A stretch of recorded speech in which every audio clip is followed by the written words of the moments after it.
पिता होना बड़े आनंद का विषय है, और जितना बड़ा आनंद है उससे भी अधिक बड़ा उसका उत्तरदायित्व भी।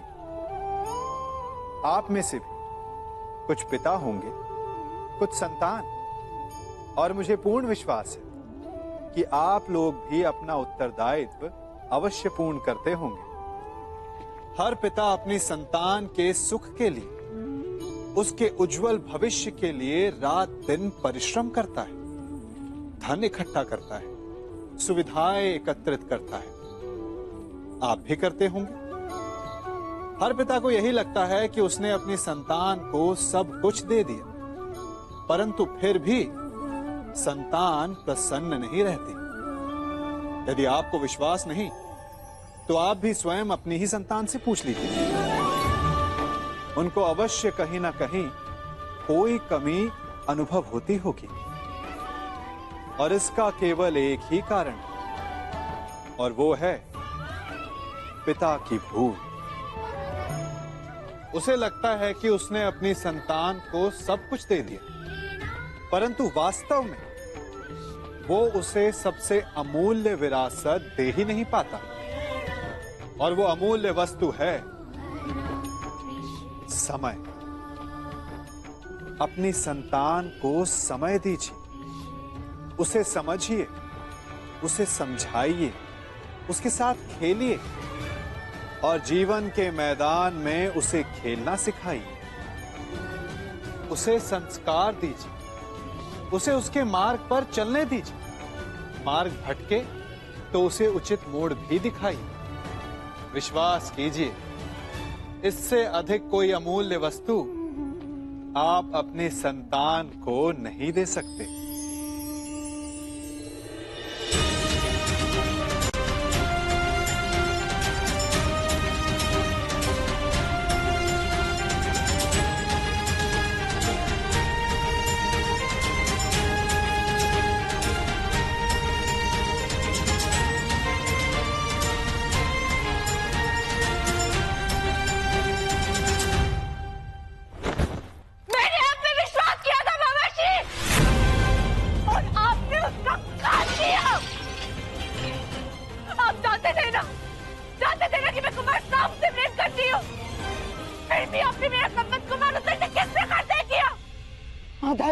निश्चित रूप से ये गुण तुम्हें अपने पिता से मिला है लक्ष्मणा।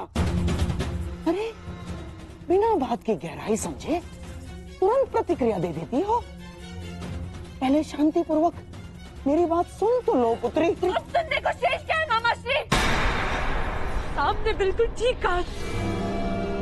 मुझे आंख बंद करके किसी पे विश्वास नहीं करना चाहिए, और आप पर विश्वास करके मैंने बहुत बड़ी भूल की है। इससे शेष तो ये होता कि मैं स्वयं जाके पिताजी से बात कर। आपने मेरे जीवन में दुख के बीज बो दिए मामाश्री।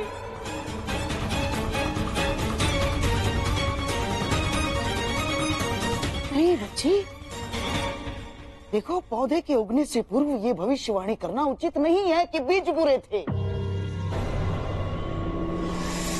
यदि तुम्हारे पिता की ही ये इच्छा थी तो मैं उसकी इच्छा के विरुद्ध कैसे जाता?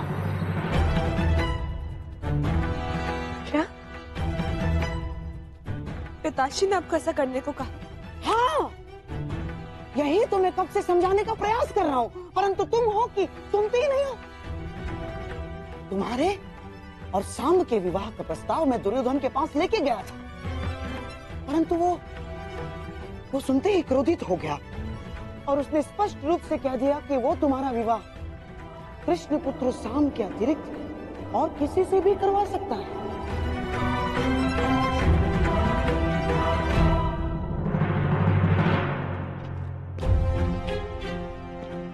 सेवक, ठीक है, तुम्हारी लक्ष्मणा कहाँ है? जी उस और अंतिम कक्ष में। ठीक है। परंतु आपने उन्हें बताया नहीं कि मैं सांब से प्रेम करती हूँ। मैंने बताया उसको।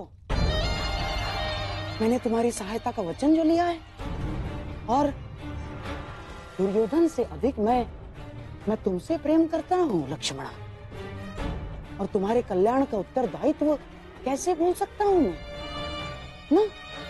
तो फिर उन्होंने क्या कहा? कहा?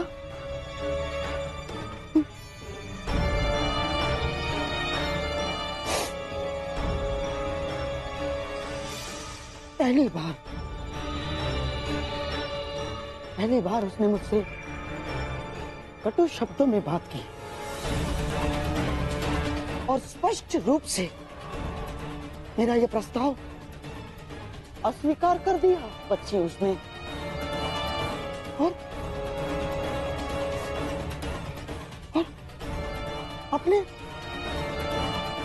अपने मामा के नाश की चेतावनी दे डाली उसने। और बच्ची उसने मुझे आदेश दिया कि मैं कुमार उत्तर से तुम्हारे विवाह के विषय में विराट राज से चर्चा करूं। और तुम तो जानती हो बच्ची कि तुम्हारे पिता को जब क्रोध आता है तो वो अपने पिता की भी नहीं सुनता। और मैं तो ठहरा मामा।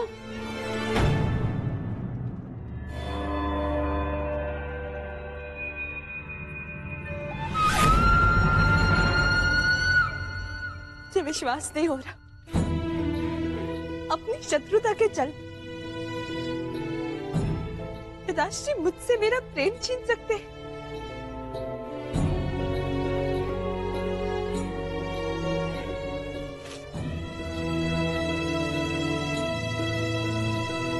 ठीक है, तो मैं भी उन्हीं की पुत्री हूँ। मैंने निर्णय ले लिया है, अपने वर का चयन करना हर स्त्री का अधिकार होता है और मेरा यह अधिकार मुझसे कोई नहीं छीन सकता और मैं इस अधिकार का प्रयोग करूंगी। मैं साम से प्रेम करती हूँ और केवल उसी से विवाह करूंगी, उसके अतिरिक्त किसी और से नहीं। और मेरा ये निर्णय कोई नहीं टिका सकता। अपने प्रेम की राह में मैं किसी को नहीं आने दूंगी, फिर चाहे वो मेरे पिताश्री ही क्यों ना हो।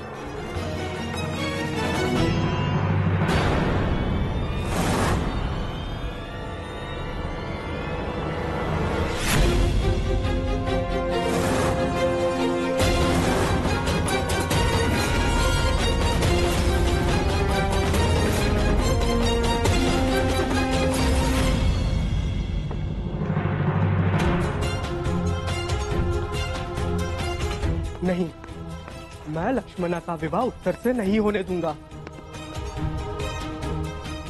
मुझे कुछ करना होगा। साम,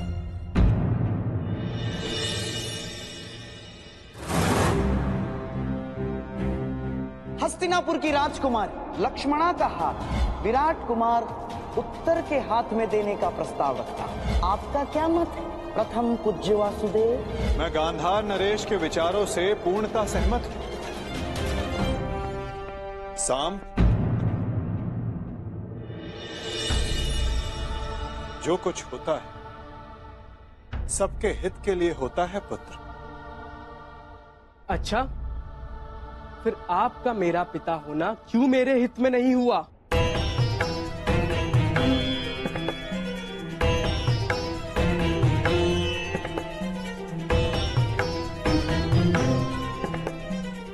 आपने वहां लक्ष्मणा का विवाह उत्तर से होना निश्चित किया। क्या अब आप मुझे अपना पुत्र कहने का अधिकार रखते हैं? पिता तो मैं हूं साम, परंतु लक्ष्मणा और उत्तर के विवाह से तुम्हें क्या समस्या है? ये प्रकरण हस्तिनापुर और विराट के मध्य है। फिर तुम क्यों इतने आक्रोश में? मैं आक्रोश में हूं क्योंकि लक्ष्मणा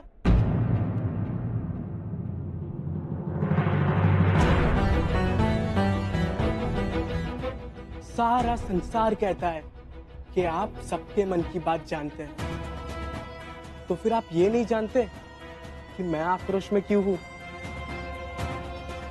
इसका अर्थ ये है कि या तो सारा संसार झूठा है या फिर आप इस समय दिखावा कर रहे हैं। आपकी धोरी नीति मैं कभी समझ ही नहीं पाया, या फिर ये कहूं मैं कभी समझना चाहता ही नहीं हूं। क्योंकि आप केवल चाहते हैं कि सब आपके समक्ष झुके। लेकिन मैं उनमें से नहीं हूं। आपको मेरे साथ ये छल नहीं करना चाहिए था,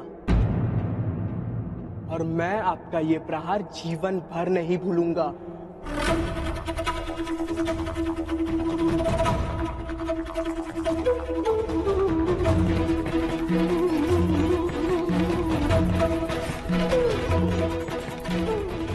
तुम जो मेरे साथ करने वाले हो पुत्र, वो सारा संसार नहीं भुला पाए, परंतु तब भी हर पिता की भांति मैं तुम्हें क्षमा करता रहूंगा और तुम्हें अपनी ही भूल से शिक्षा लेते देखता रहूंगा।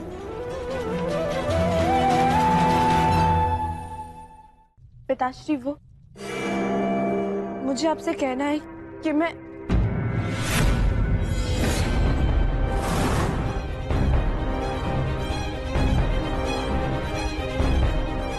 दुर्योधन, ईश्वर के लिए इस बच्ची पर रुष्ट ना हो।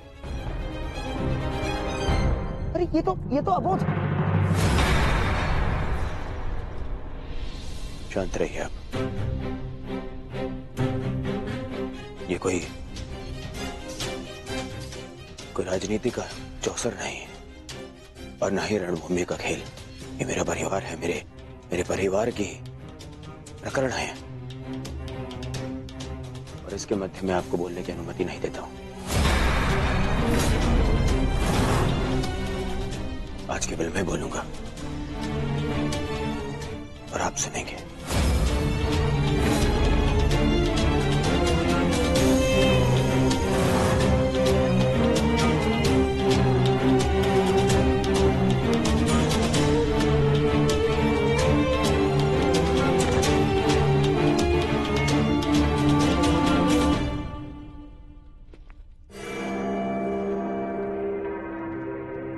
सब कहते हैं, पूरा संसार कहता है कि दुर्योधन सत्पुरुष नहीं बन सकता। ठीक है, ठीक ही तो है, क्योंकि जब मैं अपने बीती भूलों को देखता हूं तो मुझे प्रतीत होता है, मुझे प्रतीत होता है कि उनकी सोच अनुचित नहीं है। ठीक है, ठीक।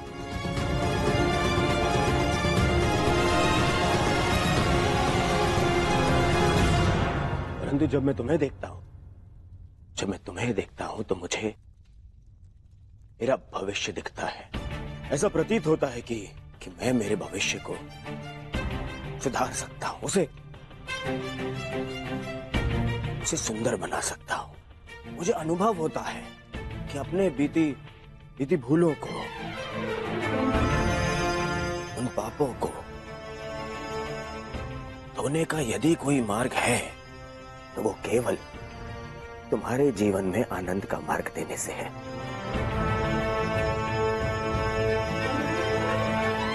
पुत्री, मैंने तुम्हें सब कुछ दिया। तुम्हारी माता टोकती थी, परंतु जो वस्तु तुमने मांगी मैंने तुम्हें लाके दी। पता, इस दुर्योधन के, इस दुर्जय योद्धा के मन में कोई कोमल भाव है ना,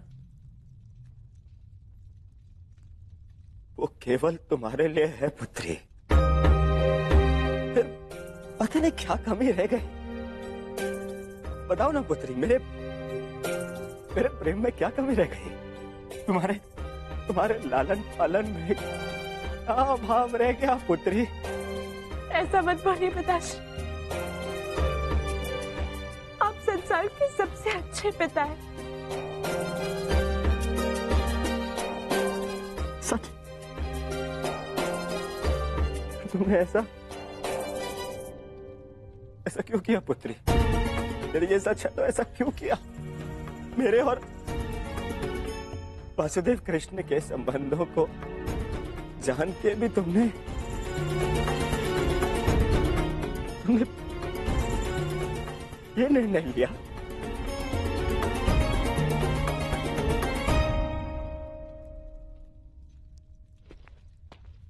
तुम्हें ज्ञात नहीं है कि कितनी बड़ी दुविधा को आमंत्रित करने जा रही हो तुम?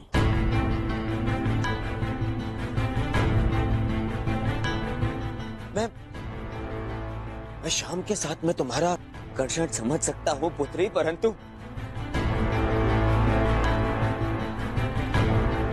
तुम देख नहीं पा रही हो कि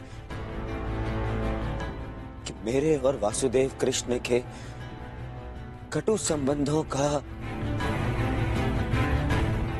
प्रभाव तुम्हारे भावी संबंधों पर किस तरह से पड़ सकता है।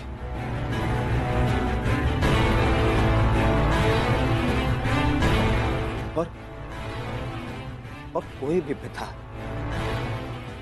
पिता अपनी पुत्री को अपने कारण कष्ट में नहीं देख सकता है पुत्री।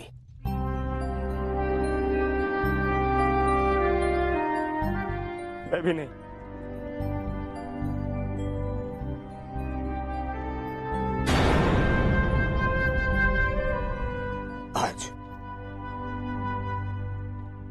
आज ये पिता अपनी पुत्री से विनती करता है।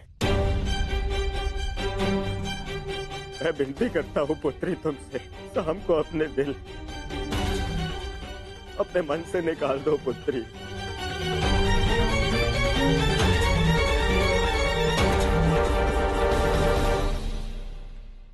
शाम को अपने दिल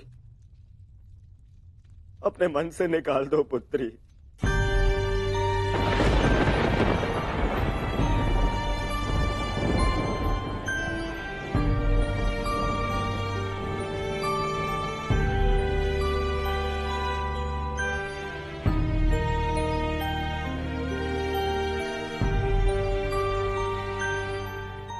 केवल तुम्हें प्रसन्न देखना चाहता हूं पुत्री, और विश्वास करो पुत्री, तुम संभ के साथ प्रसन्न नहीं रह पाओगी।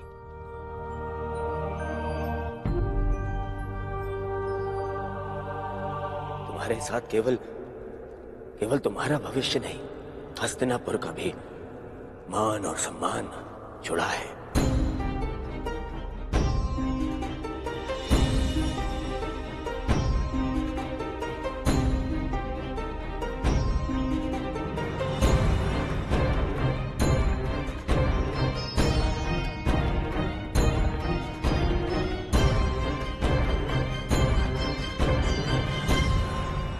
अब निर्णय तुम्हें लेना है।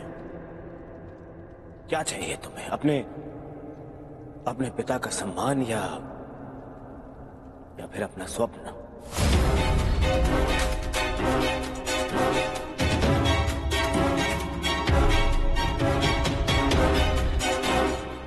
विवाह का निर्णय लक्ष्मणा पर छोड़कर दुर्योधन ने मेरे सारे किए पर पानी फेर दिया।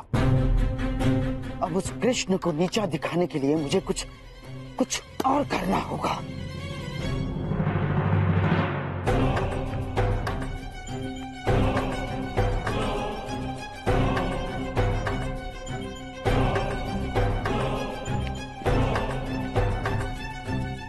कुमार शाम,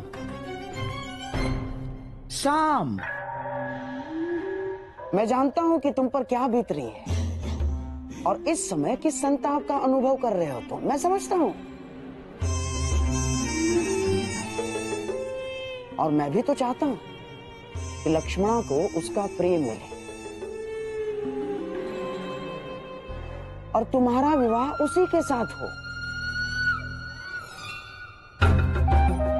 परंतु जिनके चाहने से यह संभव है, वो लक्ष्मणा के पिता दुर्योधन ये नहीं होने देना चाहते शाम। किंतु इसका अर्थ ये नहीं कि मैं पराजय स्वीकार कर लूंगा। या तुम्हें कर लेनी चाहिए शाम ना। सभा में मैंने वही किया जो दुर्योधन चाहता था। बस मुझे एक ही आशा थी कि वासुदेव कृष्ण तुम बालकों का मन पढ़ के इसका विरोध करें, परंतु उन्होंने भी वैसा कुछ नहीं किया। शाम मैं तो चाहता था आपके चाहने से अब कुछ नहीं होगा। मैंने लक्ष्मणा से कहा था कि हर एक पर विश्वास ना करे, चाहे लोग उन्हें ईश्वर ही क्यों ना मानते हो। परंतु मेरी बात पर तुम्हें विश्वास करना ही होगा शाम। यदि दुर्योधन के समक्ष खड़ा होना है, यदि लक्ष्मणा का साथ चाहिए, तो तुम्हें दुर्योधन जैसा ही कुछ करना होगा।